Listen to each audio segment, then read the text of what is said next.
ખેડાનું દેથલી ગામ જળમાં તડબોળ, રસ્તા બંધ, આવક જાવક માટે ટ્રેક્ટર એકમાત્ર વિકલ્પ।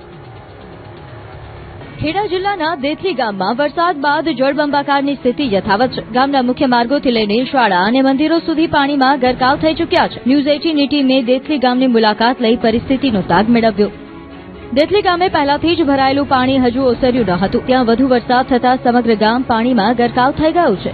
અલિન્દ્રા, દેથલી, ડભો મુખ્ય માર્ગ પર 6 થી 7 ફૂટ સુધી પાણી ભરાતા વાહન વ્યવહાર સંપૂર્ણપણે ઠપ થઈ ગયો। જ્યારે ડુંગરપુરા તરફ જતો રસ્તો છેલ્લા 1 સપ્તાહથી બંધ હોવાથી ગામનો સંપર્ક તૂટી ગયો। હાલ ગામ સુધી પહોંચવા માટે ટ્રેક્ટર જ એકમાત્ર વિકલ્પ બન્યો છે।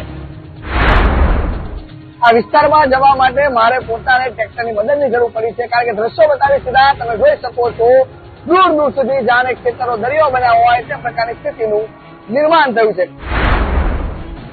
સીમ વિસ્તારોમાં જળબંબાકાર સર્જાતા 140 થી વધુ લોકોનું સલામત સ્થળે સ્થળાંતર કરવામાં આવ્યું। ગામમાં પાણીનો નિકાલ ન થતા એક અઠવાડિયા સુધી પાણી યથાવત રહેતું હોવાનો સ્થાનિકોનો દાવો છે। સ્થાનિકોના જણાવ્યા મુજબ પાણીના નિકાલના નાળા નાના હોવા અને દબાણોના કારણે દર વર્ષે આવી જ પરિસ્થિતિ સર્જાય છે, જેનો કાયમી ઉકેલ લાવવા લોકોએ માંગ કરી છે। સરદાર સરોવર નર્મદા ડેમની જળ સપાટી સિઝનમાં પ્રથમ વખત 131 મીટર પર પહોંચી। રાજ્યના અન્ય ડેમ પણ છલકાયા। ગુજરાતની જીવાદોરી ગણાતા સરદાર સરોવર નર્મદા ડેમ માટે સારા સમાચાર આવ્યા છે। ઉપરવાસમાં સતત વરસી રહેલા વરસાદના કારણે ડેમમાં પાણીની આવક વધી રહી છે, જેના પરિણામે આ સિઝનમાં પહેલી વખત ડેમની સપાટી 131 મીટરને પાર પહોંચી છે। મધ્યપ્રદેશ અને મહારાષ્ટ્રના ઉપરવાસમાં સતત વરસાદને કારણે સરદાર સરોવર નર્મદા ડેમમાં હાલ 44,144 ક્યુસેક પાણીની આવક થઈ રહી છે, જેના કારણે ડેમની સપાટીમાં વધારો થયો છે। મહત્વનું છે કે આ સિઝનમાં પહેલી વખત ડેમનું જળસ્તર 131 મીટરને પાર ગયો છે। ડેમમાં સતત વધી રહેલો જળસંગ્રહ રાજ્ય માટે રાહતના સમાચાર છે।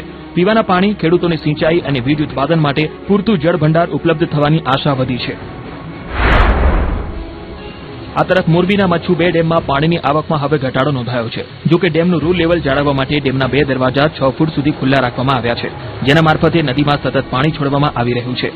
તંત્રએ સાવચેતીના ભાગરૂપે મોરબી અને માળિયા તાલુકાના 29 ગામના લોકોને નદી કિનારાથી દૂર રહેવા અને સતર્ક રહેવા સૂચના આપી છે। તો રાજકોટમાં રાજાશાહીના સમયનો ઐતિહાસિક લાલપરી ડેમ ઓવરફ્લો થયો છે।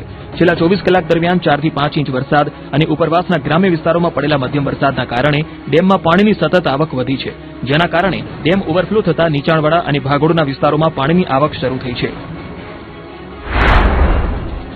અરવલ્લી જિલ્લામાં સાર્વત્રિક વરસાદથી નદી નાળાઓમાં નવા નીરની આવક થઈ છે। પિસાલ પાસે વહેતી વાત્રક નદી 2 કાંઠે વહેતી થઈ છે। ચાલુ સિઝનમાં પહેલીવાર વાત્રક ડેમમાં 650 ક્યુસેક પાણીની આવક નોંધાતા જળસ્તરમાં વધારો થયો છે, તો બીજી તરફ માધમ ડેમની સપાટીમાં પણ સતત વધારો થઈ રહ્યો છે। વરસાદી માહોલ વચ્ચે નદી ડેમોમાં નવા નીરની આવકથી ખેડૂતોમાં ખુશીનો માહોલ જોવા મળી રહ્યો છે।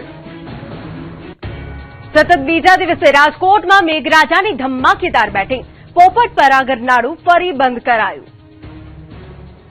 રાજકોટમાં સતત બીજા દિવસે ધોધમાર વરસાદ વરસતા શહેરના અનેક વિસ્તારોમાં જળબંબાકારની સ્થિતિ સર્જાઈ। પોપટપરાના ગરનાળામાં પાણી ભરાઈ જતા બીજા દિવસે પણ અવરજવર બંધ કરવી પડી। પોલીસે બેરિકેડ મૂકી લોકોની અવરજવર અટકાવી, જ્યારે અનેક માર્ગો પર વરસાદી પાણી ફરી વળ્યા।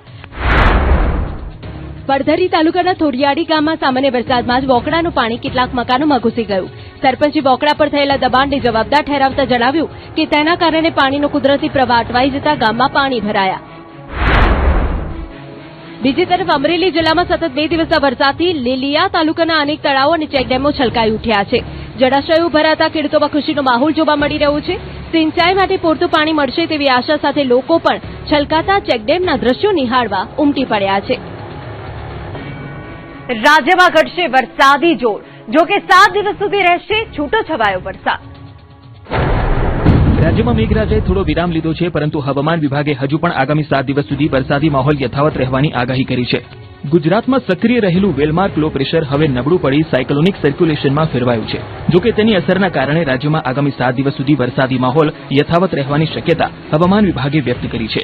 આજે બનાસકાંઠા, સાબરકાંઠા, અરવલ્લી અને પાટણ જિલ્લામાં યલો એલર્ટ જાહેર કરવામાં આવ્યું છે, જ્યારે કચ્છ, મોરબી, જામનગર, પોરબંદર અને દેવભૂમિ દ્વારકાના છૂટાછવાયા વિસ્તારોમાં ભારે વરસાદની આગાહી કરવામાં આવી છે। અમદાવાદમાં પણ કેટલાક વિસ્તારોમાં હળવાથી મધ્યમ વરસાદ પડી શકે છે। बहुत भारी बारिश की जो संभावना कच्छ में रखी है, सौराष्ट्र कच्छ में और गुजरात रीजन में, जिसमें कि जैसे कच्छ डिस्ट्रिक्ट हो गया, मोरबी हो गई, कच्छ, मोरबी और अपना जामनगर, द्वारका, पोरबंदर, राजकोट। इसी तरह अगर गुजरात की बात करें, गुजरात रीजन की, तो नॉर्थ गुजरात में रखी है, जिसमें बनासकांठा है, पाटन है, साबरकांठा, મહેસાણા, અરાવલી इत्यादि है। રાજ્યમાં અત્યાર સુધી સિઝનના સરેરાશ કરતા 21% વધુ વરસાદ વરસ્યો છે, તો બીજી તરફ દરિયો તોફાની રહેવાની સંભાવનાને ધ્યાનમાં રાખી માછીમારોને આગામી 2 દિવસ દરિયો ન ખેડવાની સૂચના અપાઈ છે, તેમજ બંદરો પર LCS 3 સિગ્નલ લગાવી દેવાયું છે।